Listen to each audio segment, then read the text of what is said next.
Did you know 100,000 miles isn't when a truck dies? It's when it stops being simple. Because up to that point, most people only deal with oil, brakes, tires, done. But after 100,000, the stuff that's been quietly aging starts lining up. Bushings, wheel bearings, motor mounts. And suddenly you're not a driver anymore. You're a part-time mechanic. So in this video, we're counting down 7 trucks that owners tend to regret once that hidden maintenance cliff hits. Stick around, because one of these feels fine on the test drive, right until the second you actually live with it. Number 1. Nissan Titan, 2016 to 2019. The Nissan Titan from 2016 to 2019 feels like that simple old-school V8 truck. Big motor, normal knobs, no drama. And then it crosses 100,000, and the little stuff starts showing up one piece at a time. And the pattern is always the same. It's rarely one huge failure you can point at. It's more like you fix one noise, and 2 weeks later there's a new clunk. Owners start noticing the front end getting loose. Tie rods, lower control arms, sway bar links, and bushings all wearing at roughly the same pace. The steering starts wandering, tire wear gets uneven, and then you get that wheel bearing hum that changes with speed plus motor mount vibes under load. And the gremlins are the time killer stuff. Random electrical weirdness that turns into a Saturday chasing fuses and connectors. Forum owners describe it as death by 1,000 cuts because nothing is catastrophic, but it never stops. So if it's over 100,000, you're not test driving the engine. Listen for hums, feel for shakes, watch tire wear patterns, and don't ignore sloppy steering. Titans can run, but you pay for what nobody listed. Number 2. Ram 1500, 2013 to 2018 Eco Diesel. Eco Diesel regret usually starts as pride. You're bragging about range, that low RPM torque, and skipping fuel stops while everyone else is hunting stations. Then past 100,000 it flips, because the real cliff is all the systems bolted onto diesel life. It's not just oil changes anymore, the EGR cooler is the big one. It can crack internally and leak coolant into the exhaust stream. And when that happens, it poisons your DPF and SCR downstream. That single failure can snowball into a turbo replacement, a melted intake manifold, and damaged wiring. Owners on the Ram 1500 diesel forums have reported repair bills climbing past $7,000 to $12,000 once the EGR cooler takes other parts with it. And the sneaky part? The truck can drive totally normal while it's happening. You might notice your coolant level dropping slowly without any visible leak. Then out of nowhere it limits power or throws codes like it's speaking another language. The 2014 to 2016 models are the worst for oil cooler and EGR failures, though even the refreshed 2017 to 2018 trucks aren't immune. And now you're not just driving it, you're managing it. You're calling around for a diesel shop that'll even take it, waiting on parts, paying a diagnostic fee, and then paying again for the actual fix. Individual repairs like an EGR cooler replacement run around $2,500 to $2,900. AEDEF pump failure is another $2,500, and a clogged DPF can stack another couple thousand on top. You won't believe how fast that adds up when 2 or 3 of those hit in the same year. If you're buying one over 100,000, demand records. Correct oil spec, fuel filter service, notes on regens, coolant level history, and receipts for any emissions work. If you're already learning stuff you didn't know before this video, hit subscribe. This is the kind of content I make every week. Number 3, a Ford F-150, 2015 to 2017 with 6R80. Did you know a 6R80 F-150 can feel perfect on a quick test drive and still bite you at 110K? It'll shift clean for 15 minutes, nice and smooth, and you think you found the one. But the catch is, transmission wear doesn't always show up as a big, obvious failure.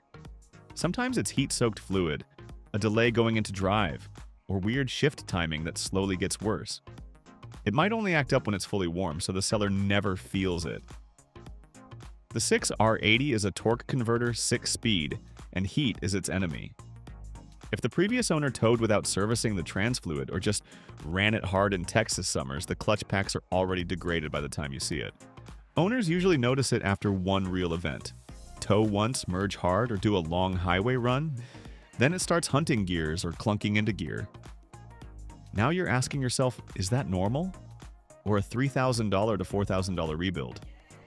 And a lot of these trucks got basic oil changes but skipped the unsexy stuff. Trans fluid service, cooling system health, and driveline joints. Check records, smell the trans fluid. If it's dark or burnt, walk away. Test warm shifts under load, and watch for vibrations that aren't tires. Number 4. Chevrolet Silverado 1500, 2019 to 2022, 5.3 liters / 6.2 liters. Owners don't regret a 2019 to 2022 Silverado 1500 when it's quiet. They regret it the day it develops the tick you can't unhear, like a tiny hammer under the valve cover that follows you home. And this is the one that burns people. After 100,000, the modern V8 isn't just a V8. The cylinder deactivation lifter hardware, GM calls it AFM on older trucks, DFM on 2019, and newer, adds moving parts that constantly cycle between modes, collapsing and re-engaging hydraulic lifters to shut down cylinders for fuel savings.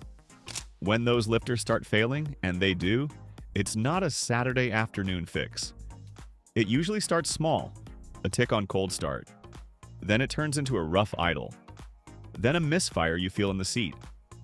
Then you're scanning codes and seeing P0300 series misfire flags. At that point, you're pricing lifter and cam replacement, which means pulling the heads. Owners report repair bills anywhere from $3,000 to $8,500, depending on the shop and how much damage the failed lifter caused to the camshaft. Some trucks have shown lifter failure before 20,000 miles, while others make it well past 150,000. But the risk is always there, and it's been documented from 2007 all the way through 2022 models. So the truck that felt like a safe, simple buy suddenly becomes a finance decision. You're learning about AFM deletes, oil change habits, and why shops want the truck for days, not hours. Do a cold start listen test, scan for misfire history, look for prior top-end work, and don't ignore a random tick even if it drives fine. If the seller says it's just a cold start thing, that's not reassurance. That's a symptom. Real quick, if you're the kind of person who actually does their homework before spending 30 grand on a used truck, this channel was made for you. Subscribe so you catch the next one. Number 5. Toyota Tundra 2022 to present Twin Turbo. People buy the Twin Turbo Tundra thinking it's basically a 200,000-mile promise with a warranty smile, right? Then 100,000 shows up and you realize the issue isn't normal wear, it's complexity. You've got turbo plumbing, intercooler lines, extra heat to manage, more sensors, and tighter packaging. So jobs that used to be simple turn into how many things have to come off first? The reality is, even small leaks or a weak coolant setup can snowball because everything lives hot and packed in.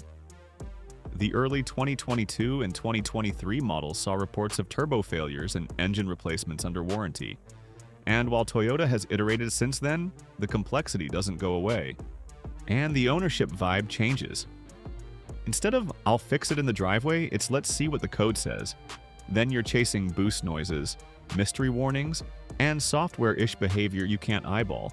This is a different truck than the V8 Tundra people are nostalgic about. Regret hits harder because you paid Toyota money for the reputation. So any big-ticket repair feels personal, even if it still drives. Look for service records, watch temps, listen for whooshes or wastegate rattle, check turbo line seepage, and ask about early fluid changes. We're past the halfway mark, and these trucks are only getting more interesting. If this is changing how you shop, subscribe now so you don't miss the next deep dive. Number 6. Ford F-150 Lightning 2022 to present. Did you know EV regret on the F-150 Lightning usually isn't about range? The 100,000-mile cliff is everything around the battery. The stress comes from not knowing what kind of problem you've got. A warning could be a loose 12-volt connector, or it could be high-voltage system stuff, thermal management faults, a charging module issue, or a software update the truck really wants before it behaves. And because charging involves the truck, the cable, the station, and the network, you can spend days just proving it's not your charger. There's no dipstick, no fluid to smell, no belt to eyeball. You're completely dependent on the diagnostics. So picture this. It drives awesome for months, then one morning you get a message, power gets limited, and now you're hunting a dealer with EV certified techs in an open bay. And those are two separate problems because not every Ford dealer has both. You won't believe how helpless that feels if you're used to wrenching. When you shop one, check charging history, verify all recalls and module updates have been completed. Look for repeated warnings in the system logs, test DC fast charging in person, and confirm warranty status down to the month. On an EV, warranty isn't a nice to have, it's the whole safety net. Speaking of shopping smart, if this video is saving you from a bad purchase, do me a favor and hit that subscribe button. It helps more than you think. Number 7. GMC Sierra 1500 2019 to 2022. So you buy a 2019 to 2022 Sierra because it feels like the nice half-ton. The seats, the screens, the quiet cabin. Then it crosses 100,000, and it does that bait and switch thing where the fancy stuff is still there. But now you're feeling every little flaw. And the thing people miss is, once suspension and driveline wear starts, the premium vibe makes it worse. A tiny clunk sounds huge in a quiet truck. A light vibration turns into you constantly chasing balance, alignment, and is it the road or is it me? Past 100,000, the annoyances stack. Front-end parts loosen up, hub or bearing noise creeps in, and mounts can add that low shake when you tip into the throttle. Then the tech starts acting up, and it's never just a $20 switch. Cameras, infotainment, driver assist sensors are all tied together. And because the Sierra shares the same 5.3-liter and 6.2-liter engines as the Silverado, everything we just said about AFM and DFM lifter risk applies here too. Same hardware, same failure mode, just in a nicer wrapper. You won't believe how fast the bills feel like luxury car money. So don't get hypnotized by the interior. Hit rough roads, check load vibrations, scan codes, do a cold start listen, and look for tire wear and suspension play. Did you know 100,000 miles isn't a death sentence? It's just when all the skipped stuff shows up at once. Bushings, bearings, mounts, sensors, fluid services. Suddenly it's not one repair, it's a pattern. And these trucks make that moment hurt because the problems stack and the downtime costs as much as parts. So shop like an inspector, not a fan. Bring a scanner, ask for real records, and budget for what's under the truck. Check warm drivability, listen cold, and look underneath. If you've owned one of these past 100,000, drop what failed first in the comments, and don't forget to subscribe. I'll see you in the next one.